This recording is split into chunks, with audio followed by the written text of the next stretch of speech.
I'm going to invite Greypower Otamatea to the table, please. Beverly, Owen, and Otamatea. Welcome.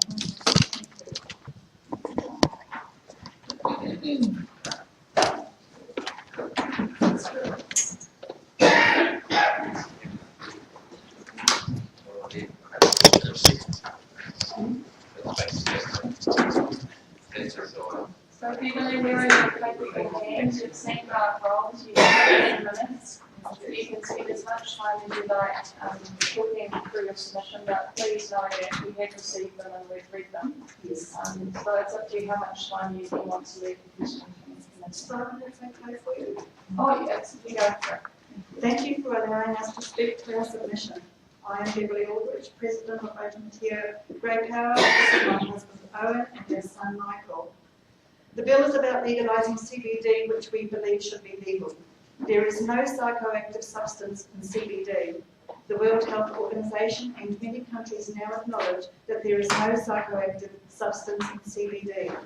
Therefore, it should just take a stroke of a pen to legalise CBD and allow immediate access of CBD products to those who need it, not just to the wealthy. However, our group wants access to the whole plant, which contains approximately 500 active ingredients, including CBD and THCA, 70%, minor cannabinoids, 5 to 6%, plus terpenoids, triglycerides, etc.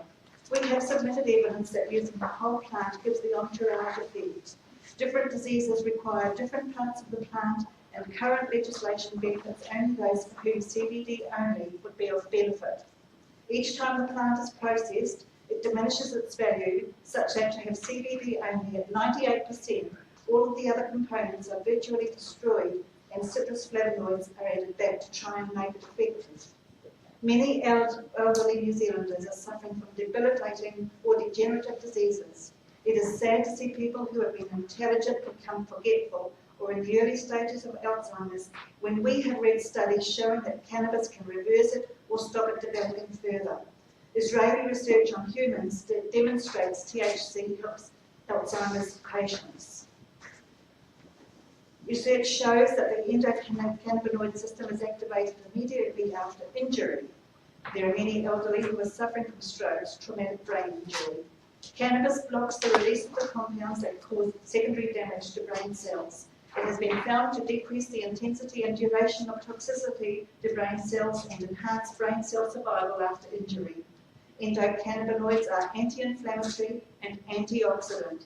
Simply put, our brains make self-protective endocannabinoids in response to injury, minimizing cell damage and death.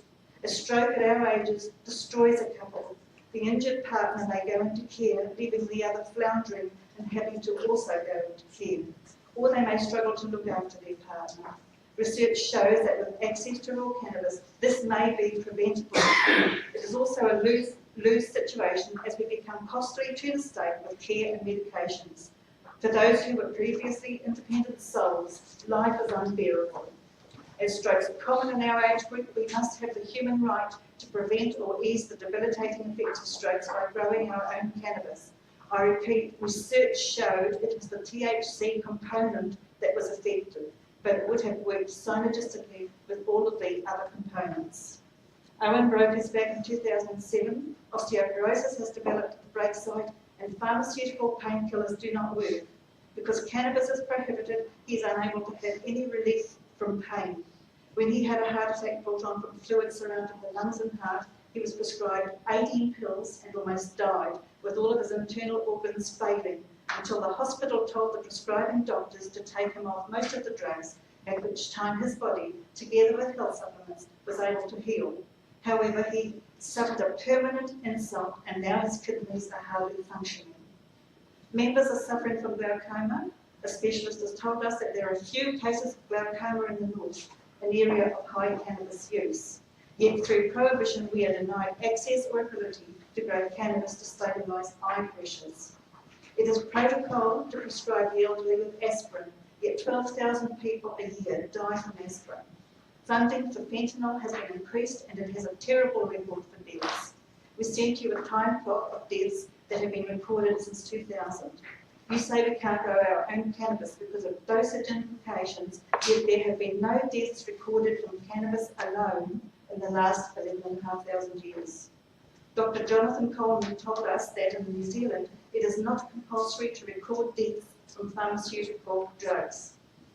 In 2015, there were 136 reports of fatalities, but only 30% were considered likely to be due to medicine. We consider it unreasonable to deny us access to the cannabis plant on the grounds that it may be dangerous if taken in excess when pharmaceutical drugs taken in the prescribed dosages are killing so many, and that does not include ADRs. Our members who had family with cancer die screaming in pain because pharmaceutical drugs gave no relief. This is barbaric, uncompassionate, and uncivilised. It is cruelty to the elderly, and we call it elder abuse. We know it is our human right to be able to look after our own health where we can. Does the medical profession want to deny our right to look after ourselves? If so, why are they not advocating on our behalf to protect us from KFC or McDonald's? We grow our own fruit and vegetables to try to maintain good health. Hippocrates said, "Let medicine be thy food and food be thy medicine." It is only in the last 6 decades that we have been led to believe that we can eat rubbish food and be healed by pharmaceutical drugs. Obviously that is untrue because it would seem we are experiencing an epidemic of autoimmune diseases such as diabetes, obesity, lupus, colitis. All of us are of families that have survived millennia. Our bodies used all of the plants that were available, including cannabis. Indeed, the National Geographic has found cannabis in diggers from 11,500 years ago. It grew freely, animals ate it, and were then fed it once animal farming became the norm. We must be able to grow our own cannabis as well as be able to buy it. Those of us who have the luxury of a garden should be able to grow organic cannabis, which is exposed to all of the sun's rays and the elements. Those of us who are in rest homes must be able to buy organically grown cannabis, which has also been exposed to the sun's rays and the elements with a minimum of processing, so we may have access to most of the plant's wonderful healing components. Commercially grown organic cannabis needs to be economically available for all and not just for the wealthy. We do not want highly processed cannabis that is almost devoid of its nutrients, has not been grown organically, so has been subjected to insecticides, or has been grown from modified seeds that have been planted with a suicide gene. Neither do we want synthetic cannabis with its dangers. Hippocrates also said, "First do no harm." Prohibiting this plant when sick people can be helped is doing harm. Catholic nun, Sister Mary Joseph Aubert, treated the sick and poor with cannabis in the late 1800s and early 1900s. She is being considered for a sainthood, yet today would be considered a criminal. Dr. Anthony Falcock, oncologist, says that up to 60% of New Zealand cancer patients are already using cannabis, despite its illegal status, because it works. It would be good if the Ministry of Health promoted people taking responsibility for maintaining their health and did not restrict access to health supplements and cannabis, rather than taking the role of being the ambulance at the bottom of the cliff and throwing the pharmaceutical drugs at us. That role could be classified as being the Ministry of Disease. As was in China, if doctors were paid on the number of patients they kept well, this would not even be a discussion. In India, they will not allow plants used traditionally as medicines to be patented. With cannabis, there is no distinction between use and abuse, as with alcohol and gambling, and cannabis is treated criminally with anachronistic medieval thinking. Joycelyn Elders, MD, US Surgeon General, said we must stop politicising medical problems, we must stop building prisons instead of schools, we must begin to rebuild lives. Prohibiting the cannabis plant because when heated THCA is converted to THC is like prohibiting apples and grapes because when processed they become alcohol. Alcohol prohibition didn't work in the States and prohibition of cannabis worldwide hasn't worked. After 6 decades, we can't continue doing the same thing and expect a different result. What are some of the results of cannabis prohibition? A decline in our health to start with, as our bodies have an endocannabinoid system which it now centres running on empty. We have people who need cannabis for their health and are being persecuted, prosecuted and incarcerated. We have an unhealthy underworld gang problem, supplying dangerous drugs, living off the grid and not paying taxes, intimidating good people.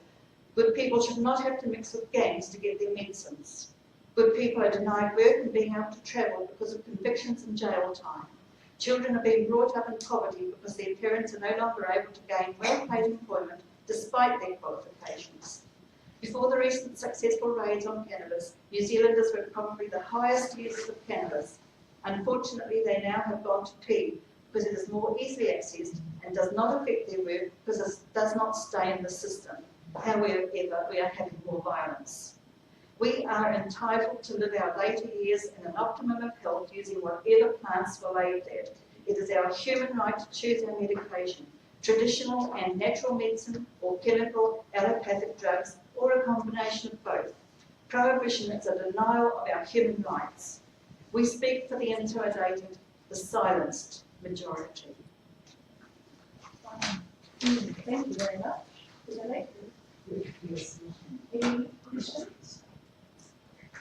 I just thank you for your submission and thank you for all the work you've done and the people that you represent and the passion that you do with it. Can you just answer me one question? You were here with the NZ Medical Association, their submission piece. They said that the evidence of the effectiveness of cannabis was very modest and minor. Why do you think that is? Well, I could give you one answer and say that we're in a direct conflict with the pharmaceutical companies, aren't we? Because we can grow our own medicine food, we can grow our own turmeric, we can go to our pantries and get nutmeg for goodness sake and become high if we so choose. The only reason that I think that cannabis has been made illegal is because it is a direct conflict with pharmaceutical companies. I also add to that answer. Turmeric is really quite popular at the moment. It's just had an article in this. I've been working with that, I don't know, natural medicine industry for, I don't know, the last 15 years maybe. And the medical profession really now is only beginning to recognise the anti-inflammatory effect of turmeric. They didn't have the evidence. That isn't me to say it didn't work. You know, if you looked into the Indian medical, you know, shamans, if you like, they used turmeric because they understood the effects. Now, there's a lot of catching up to do. At what point do we say people don't understand the effect of something on their own health, and that it's up to a medical profession who's only getting their head around something, that they will prescribe it? And I would also ask this, do we now put turmeric into, make a restrictive drug like Voltaren or, you know, other anti-inflammatories? Something else I want to point out is GPs that I talk to, which I do on a sort of fairly regular basis, the nature of my business, freely acknowledge that the likes of Voltaren and other anti-inflammatories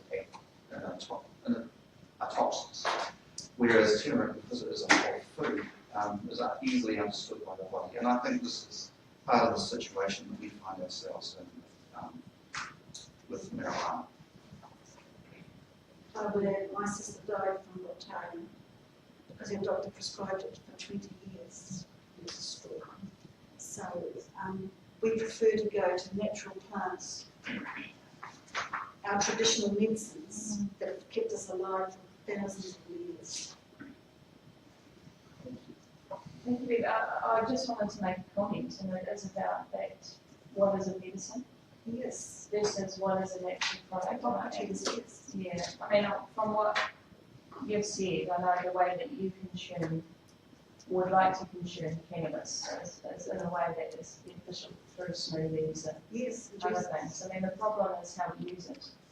And obviously, if we made it generally legal, some people like you would use it in a health and wellbeing way. Other people use it in ways that actually are incredibly detrimental to their health and wellbeing. And that's been part of the arguments. We had the psychiatrist here last week talking about, you know, there's a range between 30% and 9% of users that go on to develop mental illness through the inappropriate use of cannabis, which is, you know, why we're trying to balance how we as a society regulate the use of cannabis. But really appreciate your perspective and thank you very much for your contribution to that. Thank you.